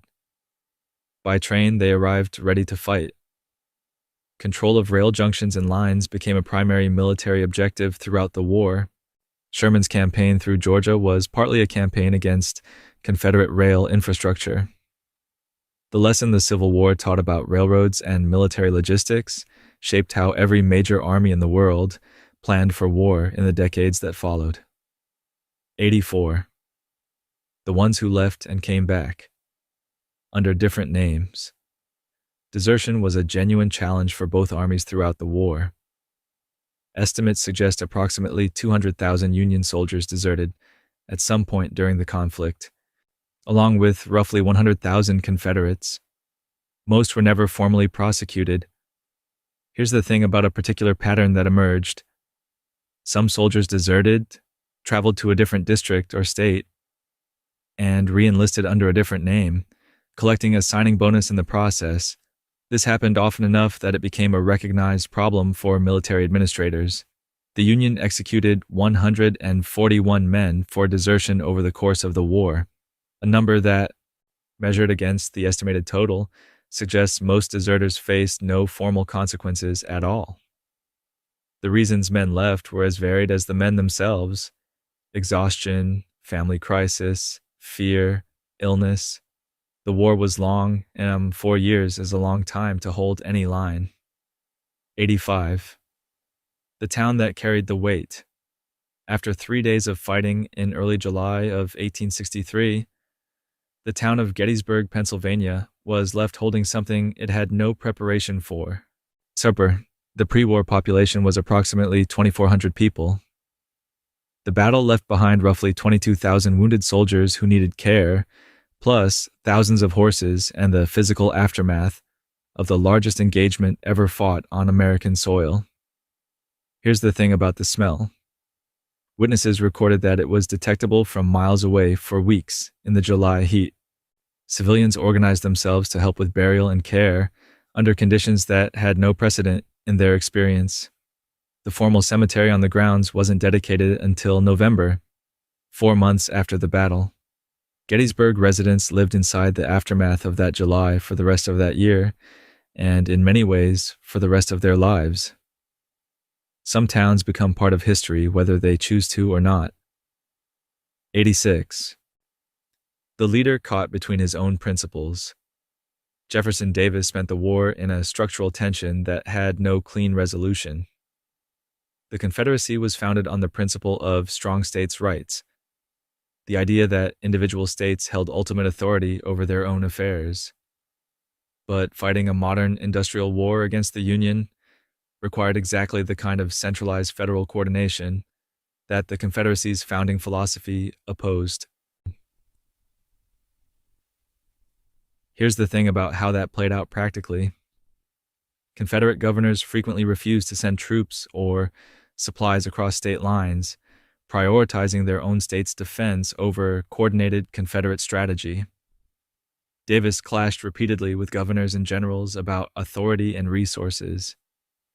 He could not build the national war machine the situation required without dismantling the argument the Confederacy claimed to be fighting for. It was a contradiction built into the foundation, and it followed the Confederate government from its first days to its last. 87. The factories that built the next century. When the war ended in 1865, the North's industrial infrastructure didn't stop. The factories that had spent 4 years producing rifles, artillery, uniforms, canned food, and railroad equipment retooled and kept running, now aimed at a civilian economy expanding rapidly westward. Here's the thing about the scale of what that produced. The economic explosion of the 1870s through 1900s, the period historians call the Gilded Age, was built substantially on the industrial foundation laid during the Civil War. Steel production, railroad networks, food preservation, and manufacturing capacity had all been expanded and refined under wartime pressure. The war accelerated American industrialization by an estimated several decades. The country that emerged from the conflict in 1865 was materially different from the one that entered it in 1861, not just politically, but in what it was capable of making. 88. The hill that wasn't taken. On the evening of July 1st, 1863, Confederate General Richard Ewell's forces had driven Union troops back through the streets of Gettysburg after a day of successful fighting. At Cemetery Hill and Culp's Hill, elevated positions south of town, were still lightly defended. Robert E. Lee sent Ewell a discretionary order to take those heights if he found it practicable. Here's the thing about the word practicable. Ewell assessed the situation and decided it wasn't. He did not advance. That night, Union forces moved onto the heights and dug in. The following 2 days of the battle were spent in uphill assaults against those fortified positions. Many historians have examined Ewell's decision carefully, weighing the genuine tactical uncertainties he faced against the consequences of inaction. The debate has never fully settled. What is clear is that by the morning of July 2nd, the ground had changed completely. 89. The slow squeeze.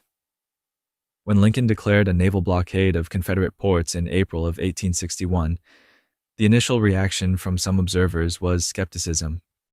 The U.S. Navy didn't have enough ships to effectively patrol thousands of miles of southern coastline immediately.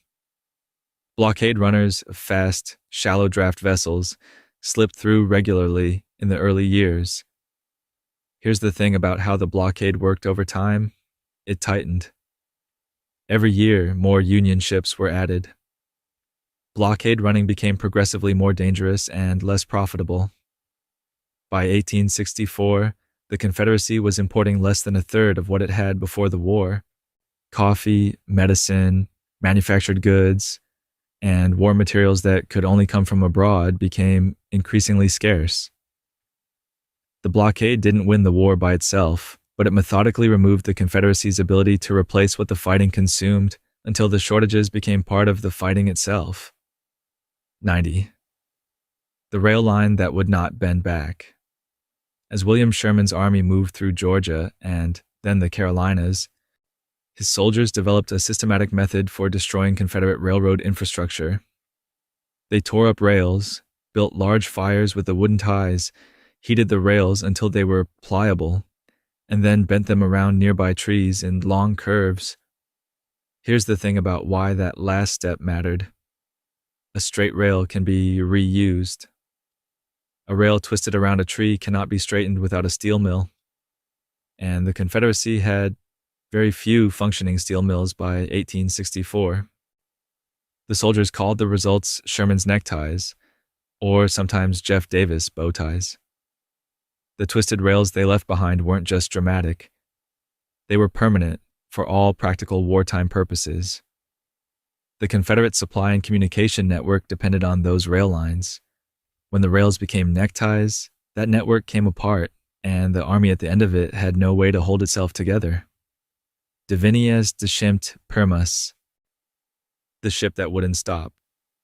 The CSS Shenandoah was a Confederate commerce raider operating in the Pacific and Arctic Oceans when Lee surrendered at Appomattox in April of 1865.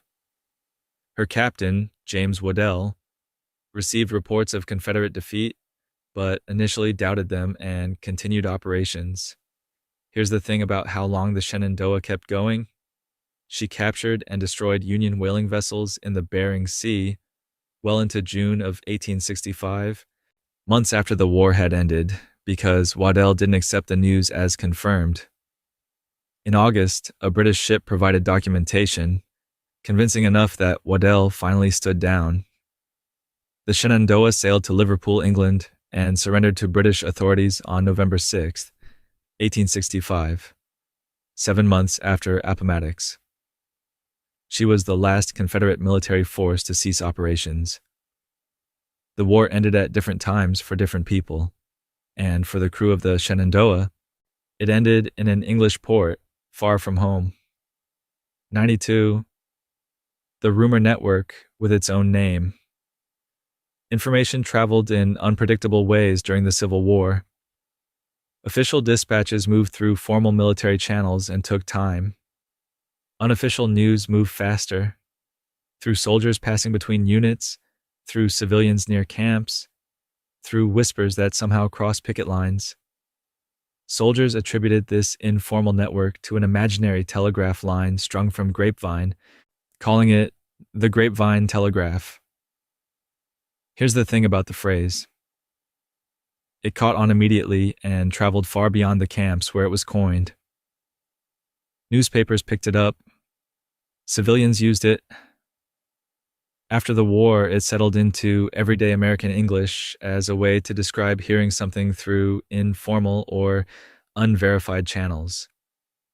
The original meaning, a network of rumor operating faster than official communication, translated perfectly into peacetime life. People still say they heard something through the grapevine today, most of them entirely unaware that the phrase was coined by soldiers trying to figure out what was happening in a war they were living through. 93. Two Kentuckians, Abraham Lincoln was born on February 12, 1809, in a log cabin in Hardin County, Kentucky. Jefferson Davis was born on June 3, 1808, in Christian County, Kentucky, approximately at 94 miles away. Two men born in the same state, within a year and less than 100 miles of each other, grew up to lead opposing sides of the most destructive war in American history. Here's the thing that makes this feel like something more than coincidence. It isn't coincidence exactly. Kentucky in the early 19th century was a place where American migration and social division crossed. Both men's families moved away in different directions, and both men built their lives in different worlds that the same country contained. They were neighbors by birth who became, by the war's final accounting, the clearest possible symbol of a nation, divided so deeply it fought itself. Same soil, completely different destinies. 94. The poet who showed up to help. Walt Whitman was living in New York when the Civil War began. When his brother was wounded at Fredericksburg in 1862, Whitman traveled south to find him and stayed. For the next several years, he spent most of his time in Washington military hospitals, sitting with wounded and dying soldiers, writing letters on their behalf, offering company to men who had none. Here's the thing about the scale of what he did.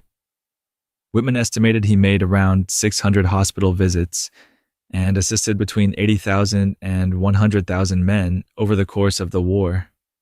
The experience changed him permanently and profoundly shaped his writing. His collection, Drum Taps, published in 1865, came directly from those hospital rooms. He also contracted an illness from his hospital work that affected his health for the rest of his life. He showed up to be useful. The war kept part of him when he finally left. 95. The victory that exhausted the victor, the Battle of Chickamauga in September of 1863, was one of the Confederate Army's most significant victories in the Western theater. Union forces under General William Rosecrans were pushed back heavily over 2 days of fighting, ultimately retreating to Chattanooga, Tennessee. The Confederate Army, commanded by General Braxton Bragg, held the field. Here's the thing about what that victory cost: 34,624 total casualties across both sides, with Confederate losses proportionally severe. Bragg's army had won the ground, but lost too many men to pursue the retreating Union forces aggressively. The strategic advantage the victory might have produced was lost almost immediately. Confederate President Jefferson Davis and Bragg's own subordinate generals clashed bitterly over the missed opportunity. Chickamauga stands in Civil War history as a reminder that winning a battle and winning a campaign are two separate things, and sometimes the distance between them is measured in the men who didn't make it back. 95 chapters. You've traveled the whole length of this history tonight, almost to the end. If you're still here, even halfway, even just barely, you've done something worth doing. Let your eyes close the rest of the way. The last few chapters will carry you home. 96. The first veterans' homes. When the war ended, tens of thousands of Union veterans returned home with injuries, illness, and no formal system to support them. Congress responded in 1865 by establishing the National Home for Disabled Volunteer Soldiers, a network of federally funded residential facilities for veterans who could no longer fully support themselves. Here's the thing about the scale it eventually reached.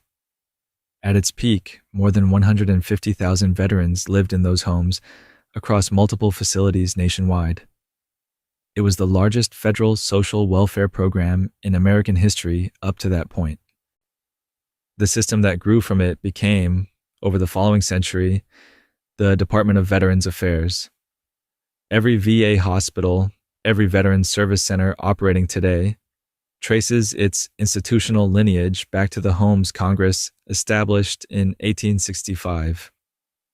The government that asked so much of those men tried, imperfectly and gradually, to build something that would take care of them afterward. 97. The initials that already fit in February of 1862, Union forces under Ulysses Grant captured Fort Donelson, Tennessee, a significant early victory that opened Confederate lines in the Western theater. When Confederate General Simon Bolivar Buckner asked what terms Grant would offer for surrender, Grant's reply was direct: no terms except unconditional and immediate surrender. Here's the thing that the Northern press noticed immediately. Grant's initials were U.S. The phrase unconditional surrender grant wrote itself, and newspapers ran with it enthusiastically. Lincoln promoted Grant to Major General within days. Before Fort Donelson, Grant had been a relatively obscure commander with an uncertain military future. After it, he was a national figure. The nickname followed him for the rest of the war and into the presidency. Sometimes a person and a moment fit together so cleanly that the story almost tells itself. Grant's initials had been there all along, waiting for the right afternoon. 98. The plot. Before the plot, John Wilkes Booth's assassination of Abraham Lincoln in April of 1865 was not the first Confederate-linked plan targeting the president. In 1864, a Confederate intelligence agent named Thomas Conrad developed a detailed scheme to abduct Lincoln from his regular carriage route between the White House and the soldiers' home, where Lincoln often stayed during summer months. Here's the thing about why the plan was abandoned. Lincoln's security escort was increased around the same time Conrad was finalizing his preparations, making the abduction impractical. Conrad stood down. Booth's later plot, also initially conceived as an abduction, proceeded through a different timeline and a different set of circumstances.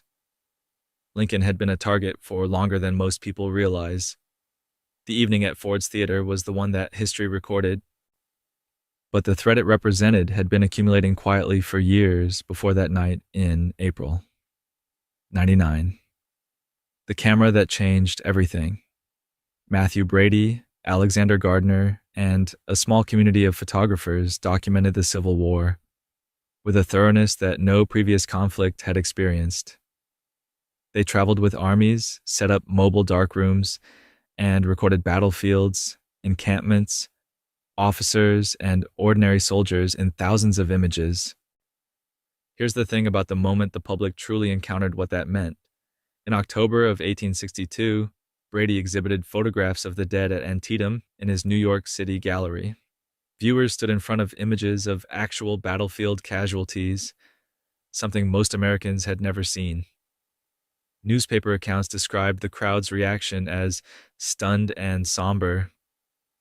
The images didn't glorify the war or editorialize it. They simply showed it.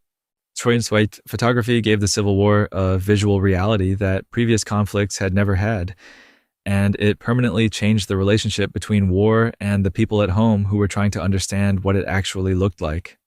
100. The day that still holds the record. September 17th, 1862.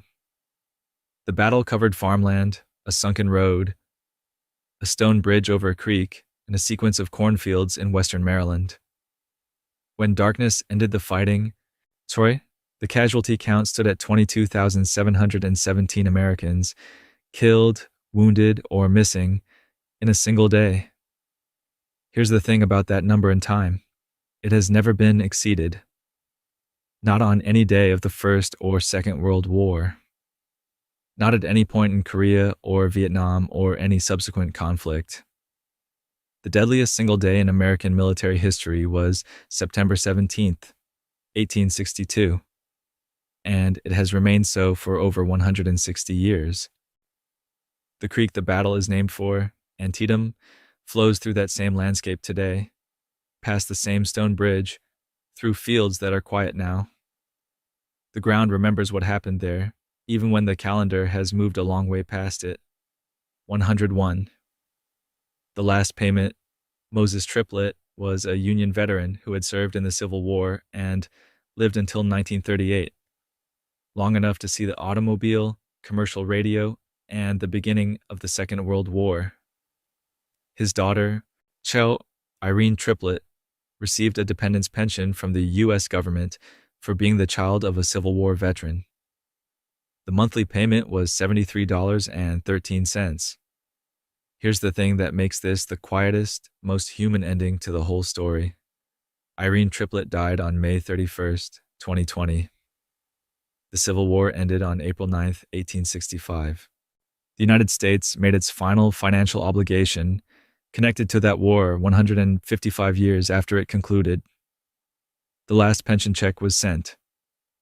A woman who had never seen the war, whose father had fought in it before she was born, was the final thread connecting the government to something that happened in another century.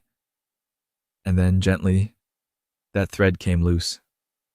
So tonight, somewhere between the Confederate agents who set 19 hotels on fire and still couldn't burn New York down, and the submarine that made history and then disappeared for 131 years, and the soldier who carried a bullet from his own forehead in his pocket to reunions for decades.